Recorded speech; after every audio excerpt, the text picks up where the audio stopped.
Grab a seat, sip some wisdom, and stay a while. This is the Prosperity Lounge, where growth gets personal.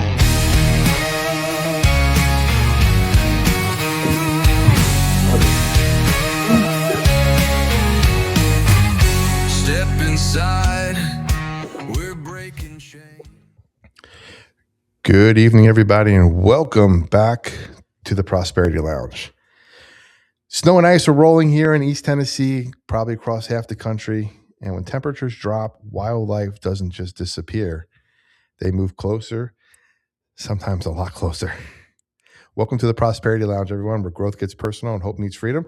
I'm Joey Ruffalo, best-selling author, business growth strategist, and your host here in the lounge, where we talk about money, business, wellness, and protecting what you're building. Before I get started, I want to say a big thank you to our sponsors who make this show possible. Bello Business Solutions, putting their QR code up on the screen if you're watching live on YouTube here. Mention Make Business Make Sense for a free consultation. And of course, LaPera Insurance. Call Joe LaPera at 865-252-0480. Use J LaPera, that's JLAPERA, at farmersagent.com. Use promo code JRRadio, and the first 10 quotes this month get a free gift card. And if there's going to be some ice damage this weekend, you may have to file a claim, so make sure you call Joe as soon as you can. These are partners that help business owners and families build smarter, safer futures, and we thank them for their support. We also have a free trial here from our guys and our friends over at Lagos. Lagos is the how do I word this? The preeminent, whatever the top is, Bible software, AI Bible software, Bible study software out there in the world. And they're giving our listeners a 60-day free trial of any of their platforms. There's 3 trials, there's 3 levels. Pick the biggest one, get it for 60 days. Give it a shot. Lagos.com. Use the QR code on the screen or check out the show notes below. And also I'll check out our interview with Chris McGarrett from Lagos from a few weeks ago. Wealth of knowledge on leadership and building a business with mission first rather than profit. Amazing stuff. Thank you all for being here. Thank you all for being here in the chat. Happy birthday to my buddy, Truth Between Lines. It's 50 minus 2 today. 50 minus 2. You do the math. This is a financial show. I'm not going to do it for you, so you do it. Thank you guys so much. Of course, if you want to go deeper than the show, join our free Prosperity Lounge community at theprosperitylounge.com. No cost, just real conversations, tools, and support to help you grow. And we also have our new daily podcast, Daily Dose of Prosperity, that's launched. We're in just finished week 2. No, sorry, week 3. Wow. The year's going by so fast. Week 3. You can check it out on any of your podcast networks and on YouTube, on our YouTube channel as well, which is youtube.com/@theprosperitylounge. Now that all that's out of the way, tonight's conversation is something about most homeowners never plan for. And that's animals getting inside your home, unless you bring them in yourself, right? I guess most people plan to have a dog or a cat, maybe a weird ferret or some other animals people have. I'm not really sure. But it's the other ones that you don't really expect to have in there and you don't really want in there, but they come in anyway. What it actually costs and how to handle it before it turns into a major problem. Joining me tonight are Jonathan and Justin Moore, brothers and co-owners of Complete Animal Removal East here in Knoxville. They launched the business in May of 2024, and in a short time, they've been helping homeowners across East Tennessee deal with wildlife issues the right way, safely, humanely, and proactively. Jonathan, Justin, thank you so much for coming inside the lounge. Welcome. Thanks for pulling up the chair. Yeah, Joey, absolutely. Thank you for having us. We're glad to be here and ready to get started. Perfect. Yeah, absolutely. All right. So tell me a little bit more about, before we talk about animals and attics and crawl spaces, it's important to understand like who people are that are being trusted to come into homes. We did pet sitting for a long time, and there's this whole process of like trusting people to enter your home. You're giving them a key. Maybe they're there, maybe they're not there at the same time, but people want to know who you are before they say, come on in. Now, maybe they don't. Maybe they have a problem and they're just like, come on in. But tell me a little bit more about yourself. What were you guys doing before May of 2024 when you started doing complete animal removal east? Yeah, so we were both actually doing wildlife prior to this. Kind of backtrack a little further than that. I moved out to Knoxville, lived here for a little while, was working at unrelated industry, and ended up finding myself in Nashville, Tennessee, and was looking for a job, and was applying into fields that I'd worked in previously, and thought that I wanted to get back into, and I got desperate for a job, and ended up finding this brand and this logo, and the guy named Brian Swanson. He's the founder behind this logo, and was founded out in Nashville with him and his wife Jen, and they brought me in for an interview, accepted the position. And to be quite honest, it was supposed to be something just temporary to get back into something else that maybe I thought I wanted to do. And Brian's an awesome person. He takes care of the people out there, and I quickly realized that I could make a career out of doing wildlife. So I worked there for a little while. Justin was still in college, and so he came on a little bit later, but started doing wildlife in 2018. Brian Swanson. Yes. Any relation to Ron? No relation. I'm sure he does. Okay. Justin. Yeah. Got So this idea. He's like, "Hey, I'm going to do this," but what do you think? yeah. So to kind of backtrack a little bit of how I got into the industry as well. So I was still in college back in Halls, Tennessee, which is a very small town out in West Tennessee. And was getting ready to move with my now fiance, Paige. She was going to college to be a school teacher. She was transferring to MTSU from Dyersburg State, and we decided to move to Middle Tennessee together. Needed a job, didn't know exactly what I wanted to do after college. So kind of same thing as Jonathan, just thought it'd be a stepping stone. Took the job, moved to Middle Tennessee, absolutely loved working for the company, would never do anything else. Worked there for about 3 years before the opportunity to come up here came along. Nice. So I have it written down on here, and I'm curious, why animal removal? Yeah, so the animals are great. I love the animals. That's what we do it for. It's in our name. But it's really the people that we get to meet and get to know a little bit during the project, and the gratification that comes with that. You're going to this house, and this customer probably never dealt with an animal in the attic space before or in the crawl space, and so they actively have something living above their head while they're trying to sleep at night. So they're very happy to see us pull up, and just the gratification that you get from being able to help somebody and solve their problem. And it's kind of a niche thing. Not a lot of people, can say that, they can go out and remove an animal from your attic space in a humane fashion, and also prevent it from coming back. So that's for me why I love animals. So the people you were around when you started working at Brian, and the opportunity came to be out here. Yeah. May of 2024. What was the lead up time to that? You opened in May of 2024. What did the planning look like to get that going? Yeah, so for myself, I was brought in as a wildlife technician, okay. And you're actively boots on the ground. You're removing the animals, you're repairing the damage and things like that. And I from there I went into customer service, where I was direct frontline, talking to our customers, booking new appointments, things like that.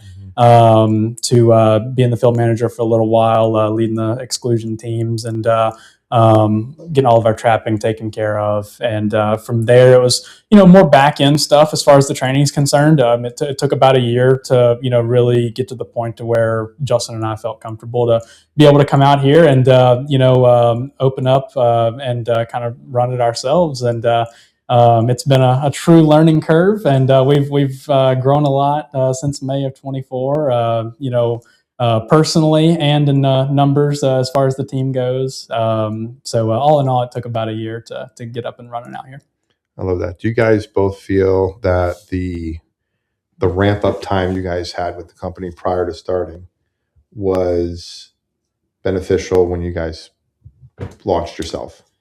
Yeah, absolutely. I mean, I don't think anything could really prepare you for what you're getting into. Mm-hmm. Everybody says starting a business is hard, but you don't really understand it until you're in it. That's right. Like you said, it's been a true learning curve. We've both learned a ton, worked countless hours over the last year and a half. But I think a year, it was definitely needed. But yeah, I think we're at a good spot. Yeah, because a lot of people jump into a business, they see something, they just buy a franchise, they buy a location, they start something because they either like what it's about or they like the product, but don't really know much about the business side of things or getting your hands dirty throughout the entire process. Yeah, they do. And it's one of those things where, combined, Justin and I have over 11 years of experience. But there's still stuff that I see and that Justin sees. The animals stay the same. Every house is built differently. Yeah. So we still run across, things where we're like, we've never seen that before. And that's just, your frontline stuff. To any, young entrepreneur is, as long as you're going out and you can master your craft and do good work, but also have great customer service and have word of mouth and referrals and things like that, and then hiring and retaining and great talent. So I got to ask, brothers working together, was that by design or was that you liked it and you said come along? Yeah. So how's it been? Yeah. So it was. Justin and I, we were obviously working together in Nashville, not as partners, but we were working together. And, to be able to open a complete animal removal franchise, you have to be with the business for at least 5 years. So the opportunity came along for me, and I wasn't willing to do it if I couldn't bring Justin along. Justin was leading some of the exclusion team out in Nashville, and his repair work was second to none. I'd put his work up against anybody else's in the industry, and that's by far the hardest thing to train someone to do in the line of work that we do. And just I couldn't do it without him, and I to this day I would not do it without him. So yeah, I definitely second that. Growing up, if you would have, when you told me I was 6, we'd run a business together, I'd probably tell you you're the craziest person in the world. But, we've definitely grown close over the years, and it's been flawless. Wouldn't do it with anybody else. That's awesome. When you guys got started and you're on your own, what surprised you most in those early months? Figuring out everything that we thought we knew that we didn't know. And we're still learning and things like that, but that was the biggest thing, was figuring out the unknowns, because you didn't know until those things started popping up. And so really creating systems, systems and processes to be able to get through the day. Yeah, we're still a small crew out here in the Knoxville area, so you don't know what you don't know until you know it. Exactly. Just made that up, I think. Maybe I heard it. I'll take credit for it. We had talked offline a little bit about your ways of connecting with customers. And you guys are primarily on Facebook. Complete Correct. Animal Removal Yes. East on Facebook. Give it a follow. Ask why, but like the main way of connecting with your customers so far has been Facebook. Have you found it to be beneficial? Yeah. So with Facebook, we it's more educational content. We're a very needs-based business, so a lot of people aren't calling us to come out and just because they're calling us for a reason. They actively have a problem. They need us to solve it. So it's one of those things where if you don't have that problem, you're probably not going to call us. So with Facebook, it's more educational content and brand awareness, pumping out information, things happening, things that we're doing, But as far as leads and things like that from Facebook, not a ton, but it's more so just brand awareness. So no funny TikToks with the dead animal or anything like that. Not yet. Coming soon, maybe. You're going to be the one doing it. Maybe so. Okay. Now, most people were probably tuning in. They want to hear some animal removal stories, but let's start a little bit with animal removal itself, right? Most people don't wake up thinking, I need animal removal. Sometimes it just happens and it forces them to make a call. They wake up to a little, I'm going to try to do this justice, guys, so be careful. Little like Very scratchy nice noises in the wall. And you know what that means? Somebody's in there checking it out and it's not Mickey. So they give you guys a call. What's the most common call that you guys are getting? Yeah, so it really depends on the time of year. Different seasons bring different animals. Some of your animals are going to stay pretty consistent throughout the year. To start with January, like we're in right now, January through really early March is a lot of squirrels, a lot of raccoons. They're both getting ready for a spring mating season and baby season. And once we get into late February, mid March, the birds start moving in, and they come in with a force every year. And then once we get closer to summer, we do a lot of bats. Bats are a very, very prevalent animal within the East Tennessee area. That and squirrels is primarily what we deal with during the summertime, coupled with some groundhogs and skunks and stuff. And then once you get into fall, you get back into more of a baby season routine. So people are calling for skunks and raccoons and squirrels, and still got some bat stuff coming in. And then once we get into the wintertime, it's once again a lot of squirrels, a lot of skunks, a lot of raccoons, things like that. Now I'm gonna drop some trivia knowledge or some knowledge on y'all. I know bat stuff is called guano. Correct. Very nice. Ace Ventura taught me that. Yeah. I don't know, just started out there, guys.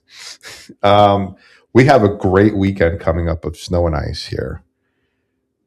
What animals are the most active during this type? You said winter, but then you have this extreme cold. Probably just goes across the board as animals trying to seek shelter in general. Yeah, definitely squirrels. Trying to stay warm. They don't have much fur on them. Your raccoons though as well, trying to rip into ductwork, anything they can find warm, even possums, skunks, anything they can find warm, crawl space, attic, but mostly squirrels right now. Okay. I had a question in the chat about snake removal stories. Since we're on animal removal, you guys got any good snake removal stories? Yeah, so I'll pass that one off to Justin. He's done a few more snake removals than I have. Yeah, I've done a couple. Okay. We stay so busy so snake searches are one of those things that you kind of have to be on the ball. Like you have to have availability right now and right then. Because if you see a snake 5 minutes ago, that don't mean you're going to see that snake again. Right. So it's one of those things we do them, but we don't do a ton of them just because we're still busy with squirrel projects, raccoon projects that take, all day. Couple really don't have anything that crazy. A couple rat snakes. I've actually never pulled a venomous snake doing this for 5 years. So which is not uncommon. Yeah. Okay. Your venomous snakes, they really don't come to high grounds unless we get a ton of rain. Your venomous snakes mostly stay out in the woods. Ton of black rat snakes. Those are the ones you'll see in the flower beds and crawl spaces, attics and stuff like that. Yeesh.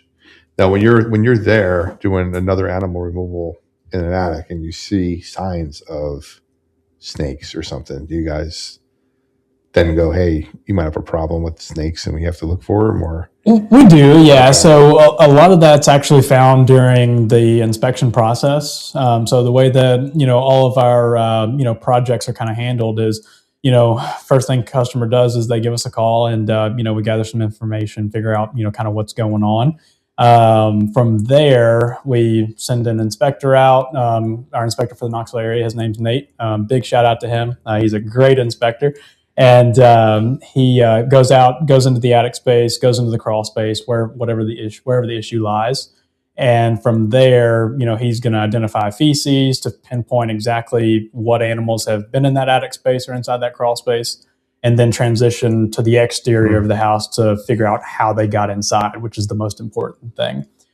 During that time, he's taking pictures and all that stuff so that he can go back to the homeowner, show them, what he's found while he was up there, whether it was squirrels and snakes, or squirrels and raccoons and snakes. So, do you guys do bees? We do not do bees. Okay. No, it's you got to for that. Right? Most of the time, your pest control guys are going to take care of that.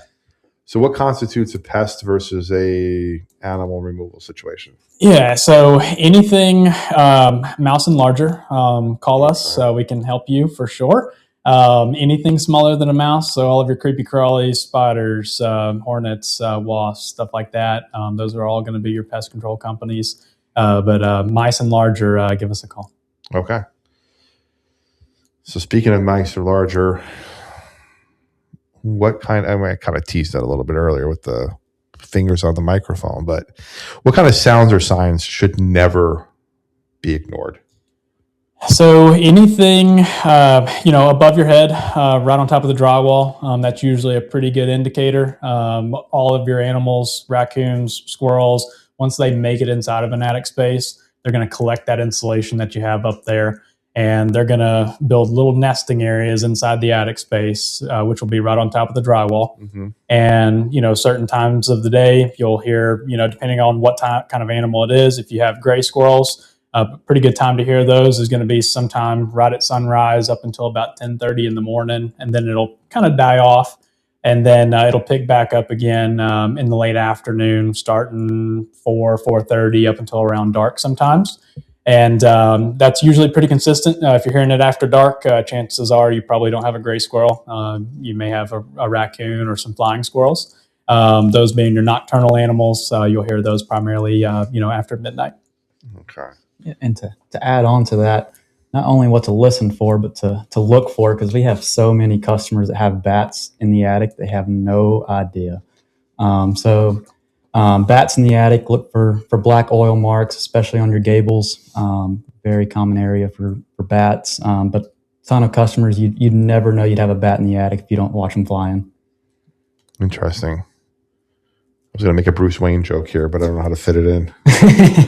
I'm working on it. Let us know.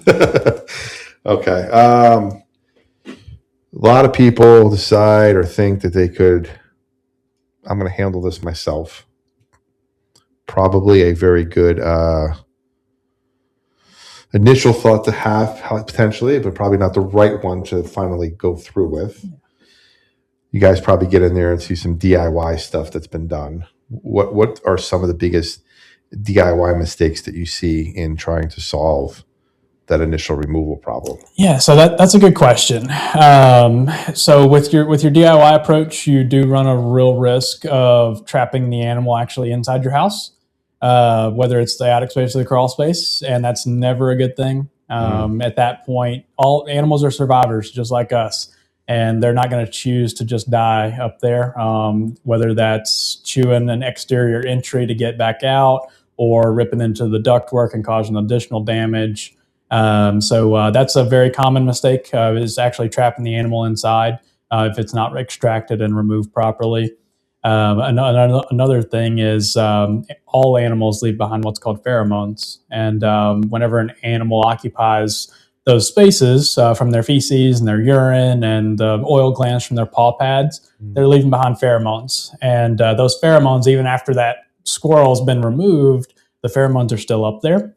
And that's what attracts every other squirrel in the neighborhood to say, hey, this attic space, there's something up there now, or it has been previously. This is a safe place that I can, take up a residence and stay warm, stay dry. And that's what causes repeat animal issues. That's the number one cause for repeat animal issues. Okay. And by the way, Nate is in the chat. He said, thanks for the shout out. Absolutely, Nate. Appreciate you watching. So trapping alone never solves the problem. You have to trap and then, I guess, repair or clean up after, or do something. People might not clean up with the right material. You're talking about pheromones. I can go up there and be like, oh, I trapped it, and then I'm going to use like my dish detergent, or I'm going to use a floor cleaner or something. You're laughing at me, Justin. because you know that's not the right thing to do. But that's just part of it. Like I'm not really solving the problem unless you get the professionals out there to really just give it the once over. Yeah, so there is a true, real process to it. That goes down to getting what you called me for is getting the animal out. So that's obviously first objection, first priority. But making sure that one, that animal can't get back in, and then two, making sure other animals can't get in either. And then so that's from animal removal to repairing the areas and making sure everything around the house is nice and tight and there's no ways for animals to get inside. And then making sure that those pheromones are removed, whether that's just simply doing a pheromone treatment or doing a full insulation removal, insulation replacement, replacing vapor barriers, stuff like that. So it can become a real process to get your home back to the way that you want it to be. So removing the animal is step one, but it's not really the solution. But we do have a solution that nobody wants to talk about, and that's dead animal removal. How often do you guys get calls for dead animal removal versus live critter? It's not as many as you think. I'd say we filled probably one a week. Sometimes it is when a customer, trapped an animal inside and it didn't find a way out. But a lot of times it's, just something in the crawl space. A lot of times it's your skunks in the crawl space. Those can smell for a while. Unfortunately, I had a customer had one die under a concrete pad in the middle of a concrete pad, and there was nothing she could do. But yeah, I mean, it's definitely something that we do. Sometimes they die on the wall. You got to cut in the drywall. But they're fun. They're fun to do.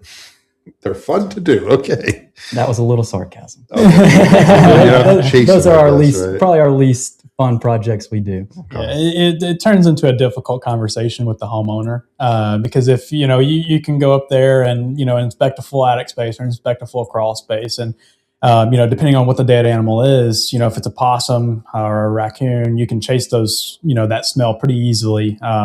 But once you get down to your smaller animals like mice and rats and things like that, they love to go inside that ductwork system. They go up and down the walls. So a lot of times they aren't just laying out in plain sight for us to be able to go and retrieve them. So it turns into a much more in-depth search where, you're cutting into drywall, you're opening up ductwork, stuff like that. And sometimes it's, just not cost effective for the homeowner. It's more beneficial to, wait a couple more days, let it dissipate a little bit, than to, cost thousands of dollars in damage and ductwork to have that opened up and repaired or drywall. So mice are the worst, man. They're bad. Absolutely. But you can kind of tell, like once you have them, you can kind of, like you're saying, you can see the insulation. You can see, if you're in attic space, you got papers, you got stuff that's getting torn through. You got collections of waste material. You can kind of figure out where they're at and where they're scurrying around. Oh yeah, get there absolutely. And go, hey, we got to take care of this. They tell their own tale. Yeah. Cold weather's coming. Keep teasing the cold weather, but even in hot weather, we'll do one of each question. Cold weather's coming. Does cold weather increase dead animal calls? I would say it can. Okay. A lot of your older wildlife, it'll be harder on them the colder the temperatures get. So they'll certainly be looking for the attic spaces and the crawl spaces. The ones that can't find those warm places to be, sometimes that does result in an uptick in dead animal calls. But a lot of dead deer calls during the wintertime too. We don't do dead deer, so that's one of the few animals that we don't service. So it certainly can result in an uptick in calls, but the dead animal calls stay pretty consistent, season by season. Okay. Yeah, I was going to say winter versus summer with the cold versus the heat. Do you see the difference in the type of animals that you're removing? Dead-wise? Yeah. What do you think? I feel like summer we see quite a few dead squirrels. Yeah. In the winter, it's usually skunks or people calling for dead deers. But yeah, it really varies season by season. It's kind of one of those things that's hard to judge. Now, when you say dead deer, are you talking like roadside or people's yards? people's yards. Yeah. Okay. Yeah. Because roadside around here, that's good eating. Yeah. I've never tried it, but it's good eating. Now, not removing the animals right away when they're dead can pose a significant health risk to people in the home.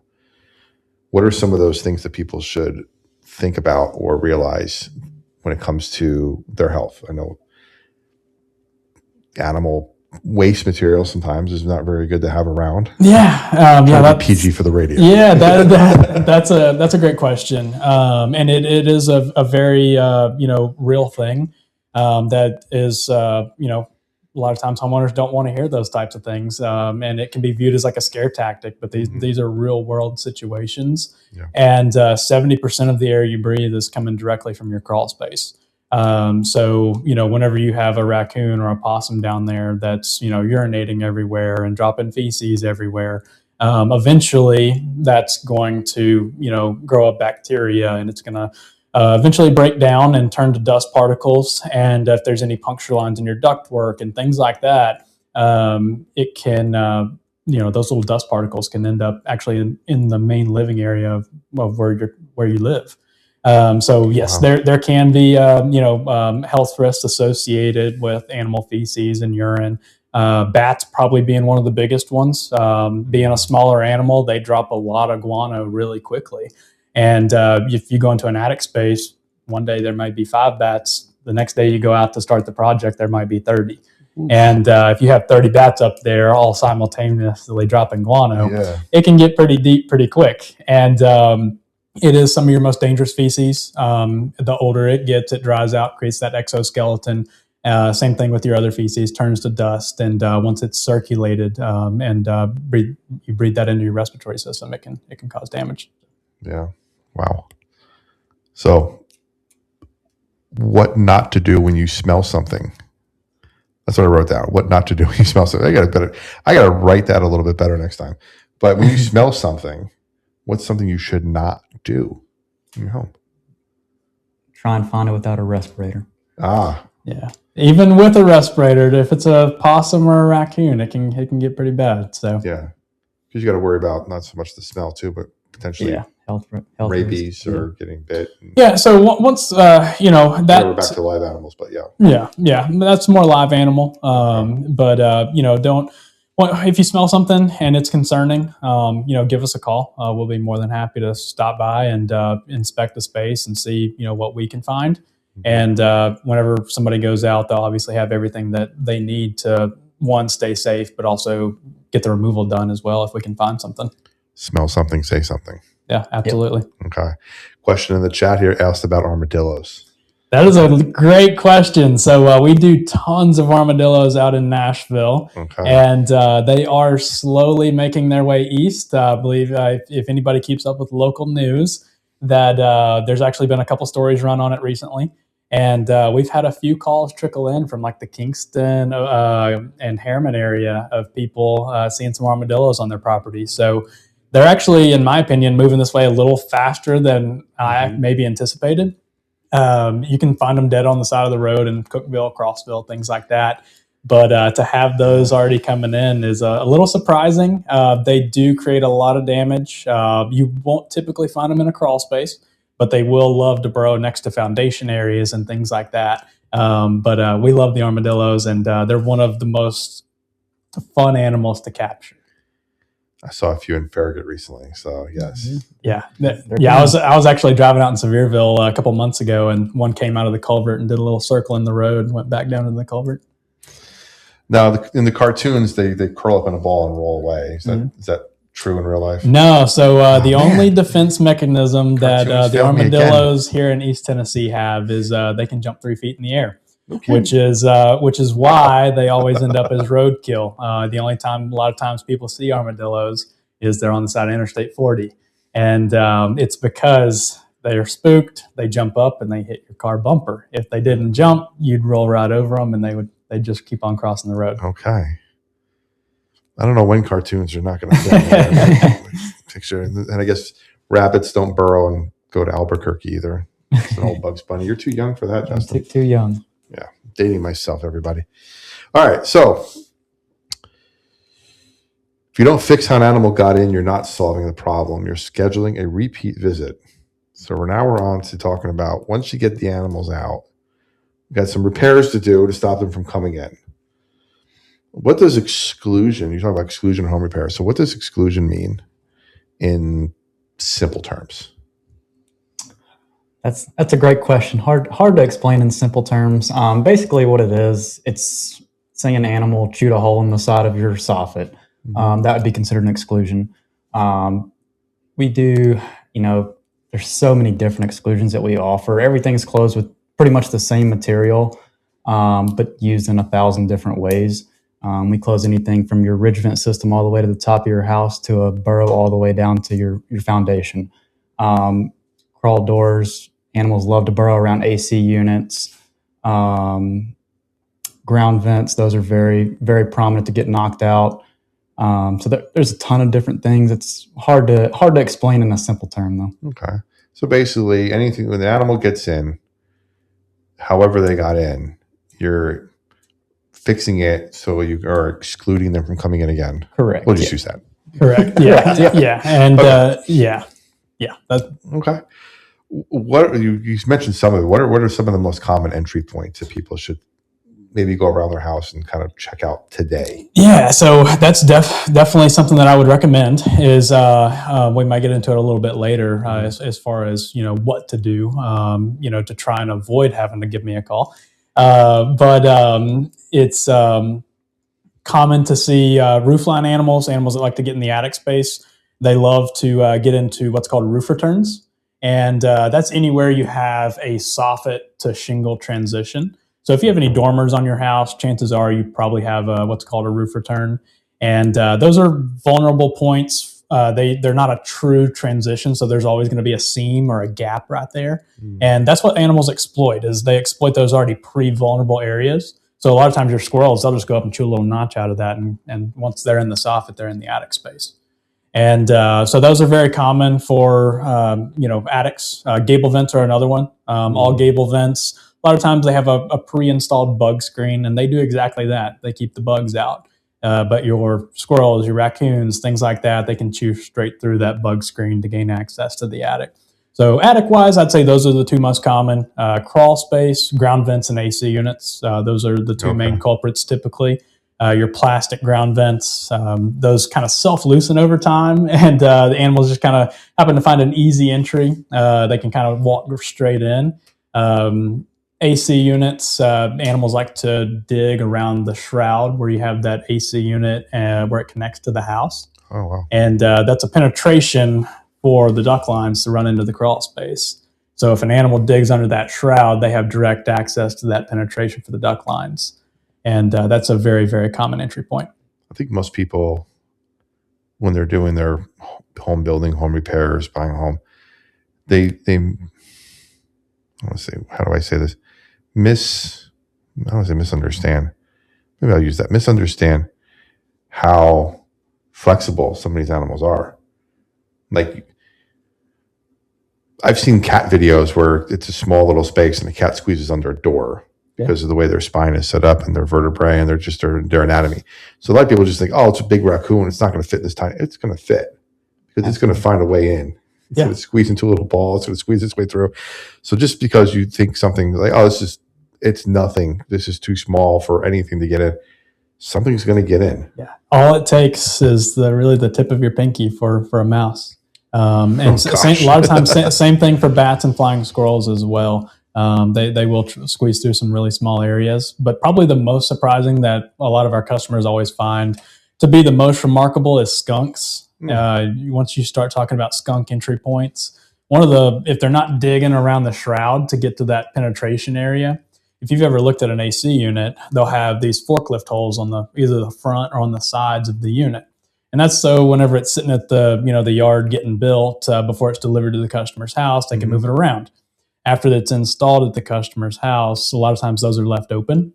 And they're only big enough for a forklift, the little forks on the forklift. Yeah. And skunks will actually flatten themselves out so much that they can fit through those forklift holes to travel the underside of your AC unit to get inside the crawl space. So they're very, very nimble animals, that they're very flexible. And a lot of times they do that, and then they don't know how to get out. That does happen sometimes as well. Man, I don't know. These animals are amazing. Think about it. Getting back to one of the questions, back to our animal removal stuff earlier. Somebody had a question. I want to make sure I get to it. Any bears? That's another, one of the few animals we don't service. So all of your private wildlife companies, we have to follow the laws that the TWRA sets forth for us, whether that's, the relocation of an animal or, disposal of an animal, things like that.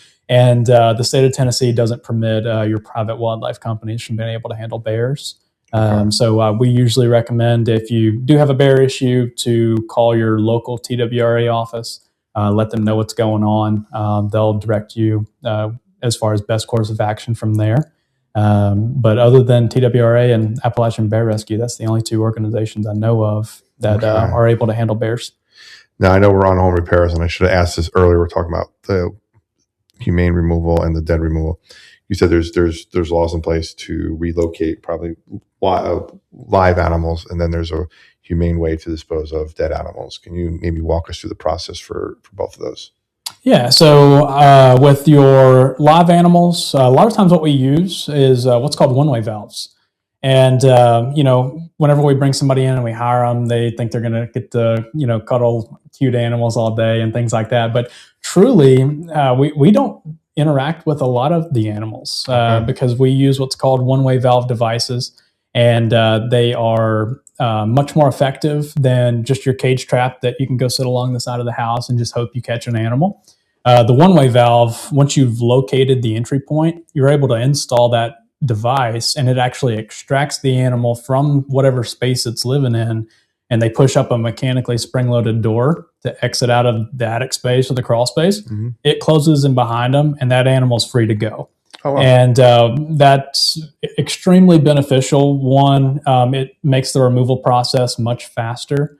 But two, and a lot of people don't know this, is once you've captured an animal, and if you are legally allowed to relocate it, that some of those animals unfortunately don't survive. You're basically transplanting them in a new area where they have to now find a water source, a food source, shelter that's already being taken up by all of your other local animals living in that area. Yeah. So to keep the animal alive, keep the customer happy, one-way valves are hands down the way to go because the animal is out of the attic space, so the customer's happy.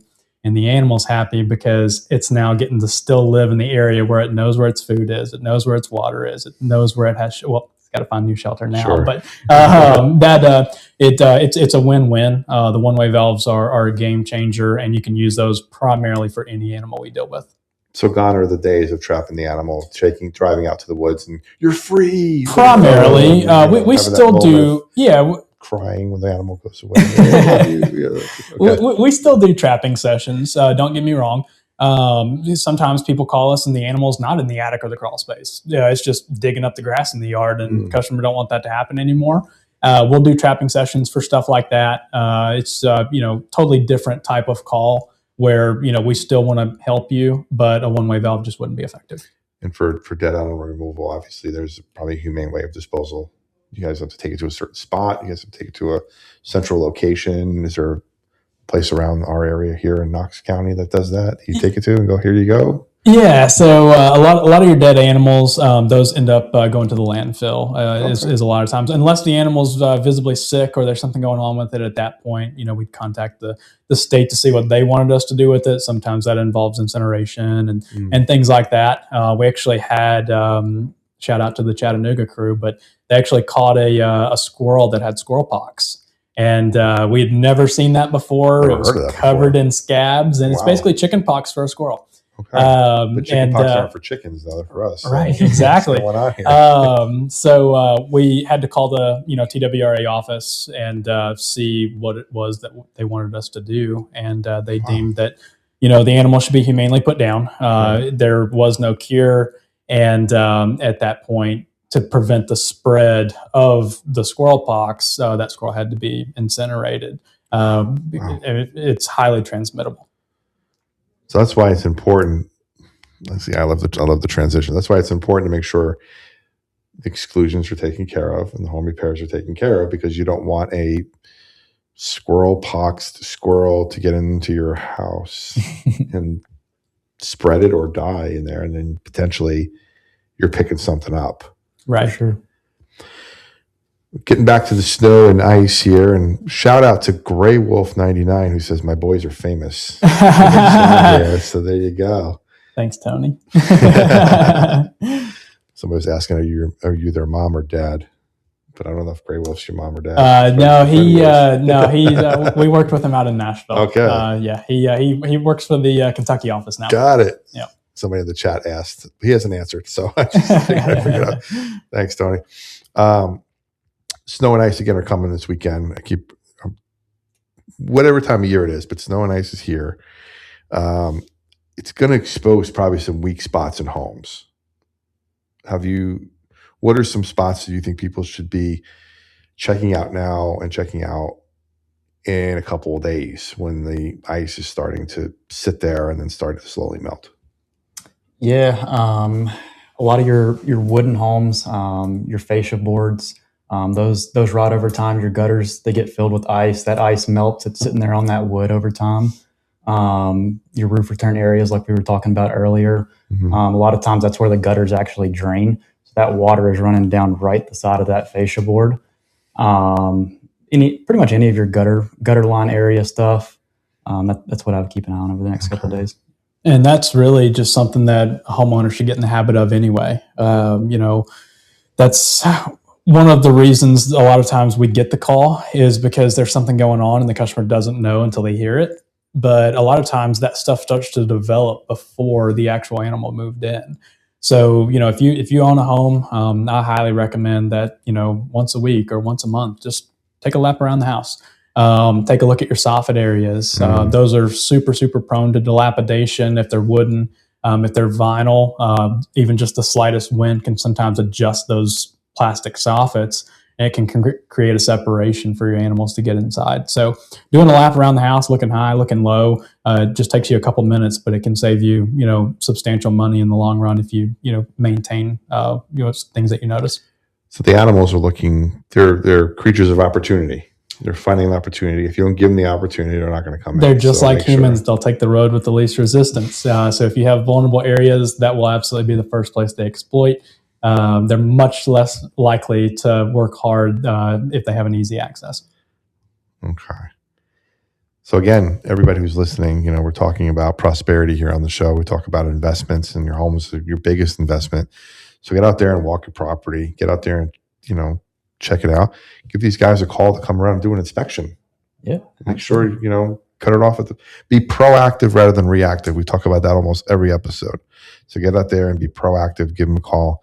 Make sure you get your place inspected. Check all the little spots, little hidey holes, things that you look at and go, it's nothing. You probably don't even see it. These guys will see it.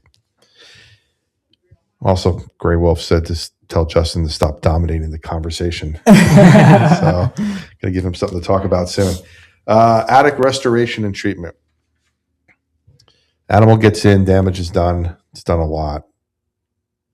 We talked a little bit about what animals leave behind in the attics and the air quality.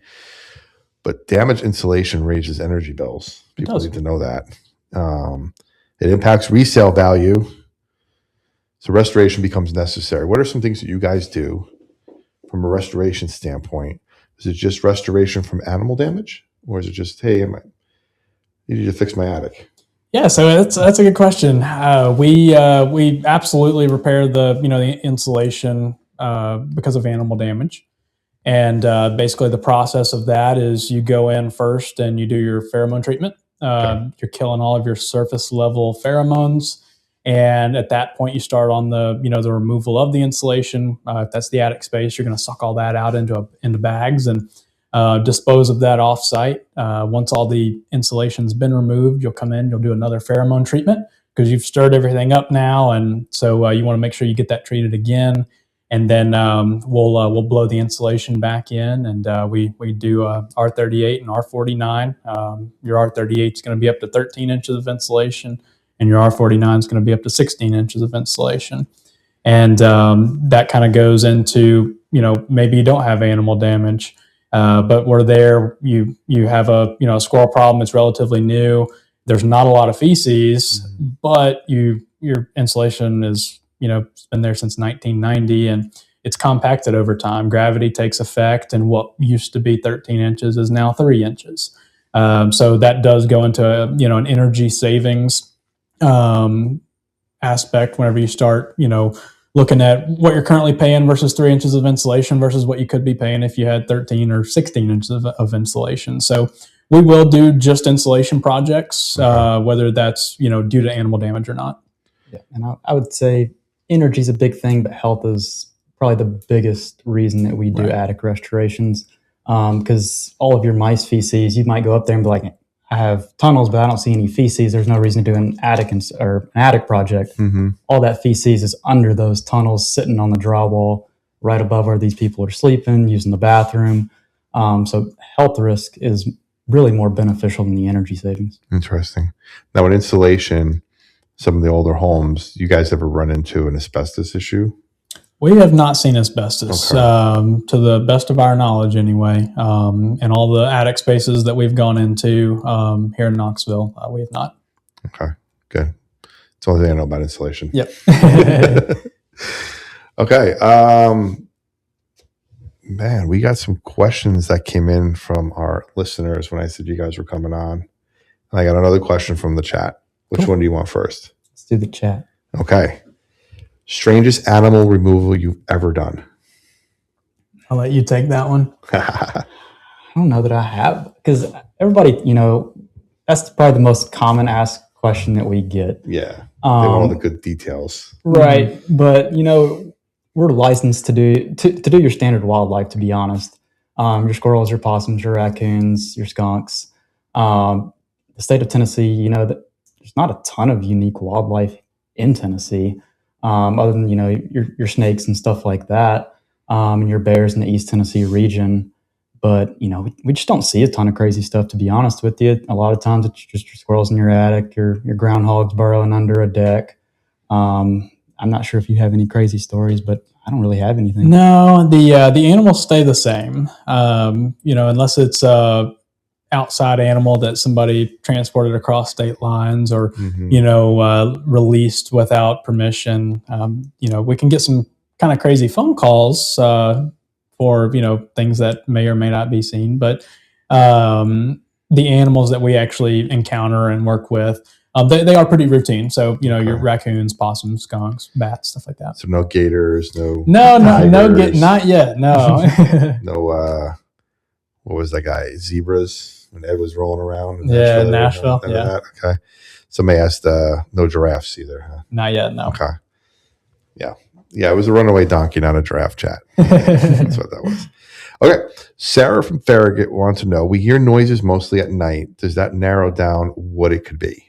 It does. Your more nocturnal animals, depending on, when she's hearing it exactly and exactly what that sound kind of sounds like. It does, decrease the likelihood that it would be gray squirrels. It increases the likelihood that it could be flying squirrels. We're getting a lot of calls for those right now, as well as your raccoons. Raccoons are looking for warm places now that the temperatures are starting to drop.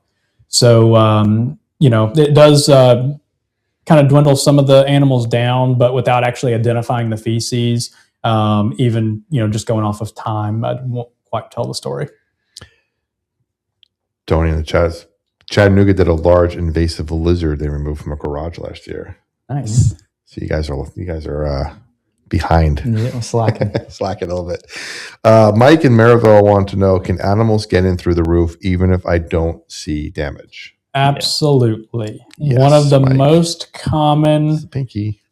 things that goes just completely unnoticed, and you would never notice it from the ground. You would only notice if you set a ladder up, put it up on your gutter line, and you lift it up as your shingles come down and kind of meet that gutter line area. Mm-hmm.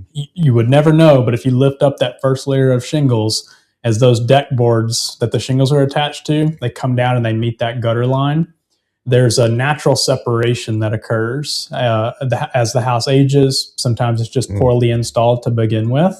but we call it construction gap. And a lot of times your drip edge, you'll hear people, roofers mostly talk about drip edge and drip edge metal. And that's what they're doing is, they're closing that area. But even over time, it'll continue to kind of separate as the seasons change, the wood expands and contracts. And it's a very hidden entry point that your squirrels like to gnaw on. Your bats and your flying squirrels, they can just simply slide in. Your mice love it, your rats, things like that. So that's probably one of your most common areas that you don't think of and you would never see from the ground. Yep. Tom from Sevierville wants to know, how fast should someone call once they suspect something? Immediately. It's like suspect, call. Yeah. Like you're suspecting it as you're picking the phone up. Yeah. Even if you're not sure, give us a call. It could not be an animal problem, but if it is, you definitely want to know. Right. Okay. And then Rachel in Knoxville want to know, does homeowners insurance cover this kind of damage? That's a good question too. If you would have asked 6 years ago, absolutely. That was a lot of the business that we got out in Nashville we worked with insurance companies and negotiated on the homeowner's behalf. We would meet them out there and show them, hey, this is what this customer's dealing with, and help them get the project paid for, things like that. Mm-hmm. And it was really for most animals, but insurance companies realized that they were paying out a lot of money in animal work. So about 6 years ago, they changed their policies across the board. Unless you have a deer or a bear get inside your house and cause some damage, that's going to be about the only thing they'll cover. Wow. Okay. Amber in the chat said they have found albino raccoons before. We have. Yeah, I talked to a woman not too long ago who has a family of them living in the trees in Farragut. Yeah. We actually removed an albino raccoon last year as well. Oh, yeah. Oof. All right. Well, moving into we're wrapping up pretty fast, guys. Yeah, for sure. This is fantastic. We have our rapid fire round questions. 10 questions. You guys get to both answer. Cool. So Justin can not dominate the mic anymore. For sure. All right. Most surprising thing you found in an attic? It's PG show, guys. Animal wise or anything wise? A human pee bottle. I was gonna say both, whatever. Yeah, I wasn't on site. Didn't you guys see human defecation? We did, yeah. Okay. Yeah. All right. Yeah.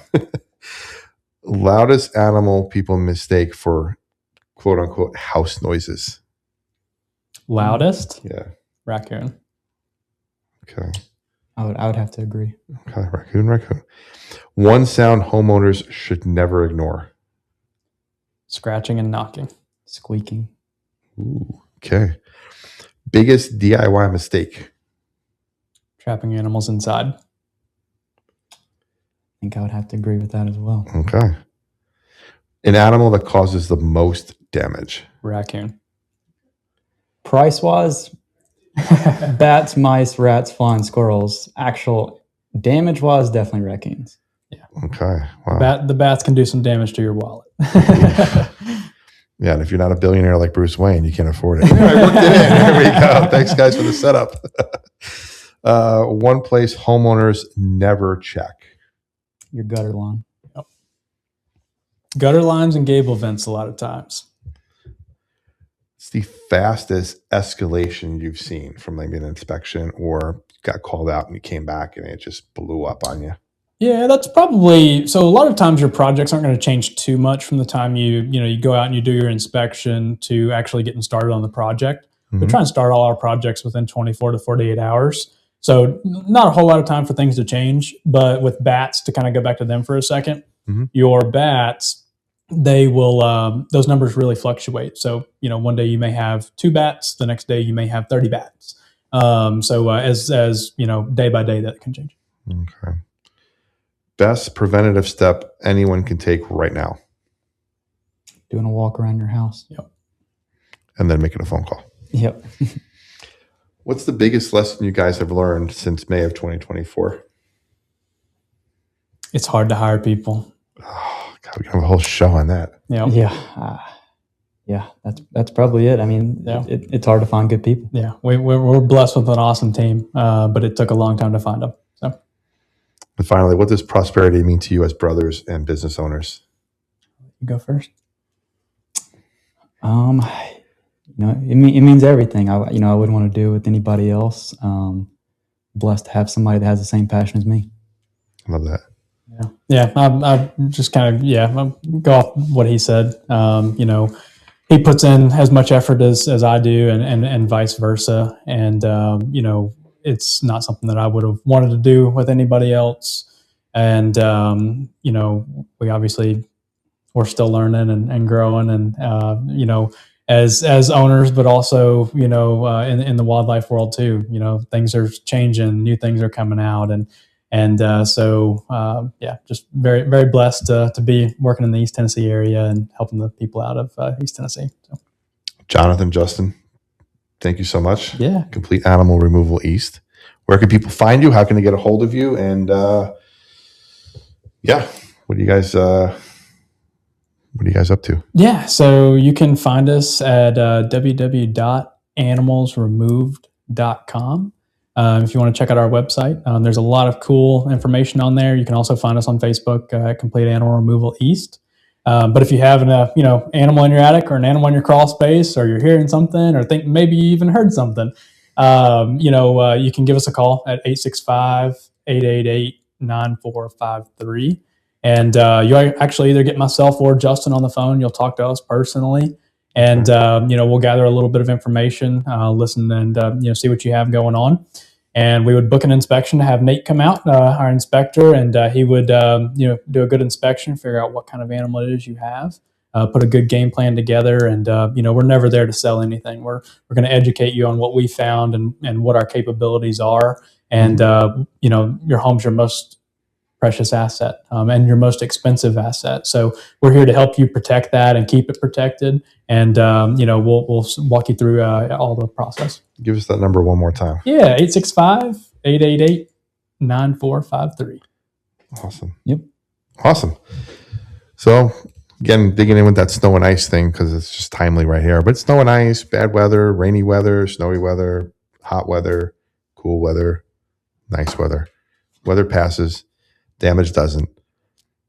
Make sure you give these guys a call and protect your home, protect your assets. Thank you so much, everybody, for tuning in again tonight. Just a reminder, you can watch this episode on YouTube. Listen. Let me start again. It's live. I can't start again. Listen to it on your favorite podcast platform. Say that 7 times fast. And join our free Prosperity Lounge community at theprosperitylounge.com.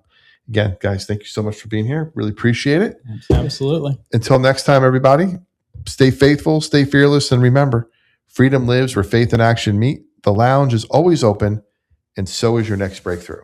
This is the Prosperity Lounge.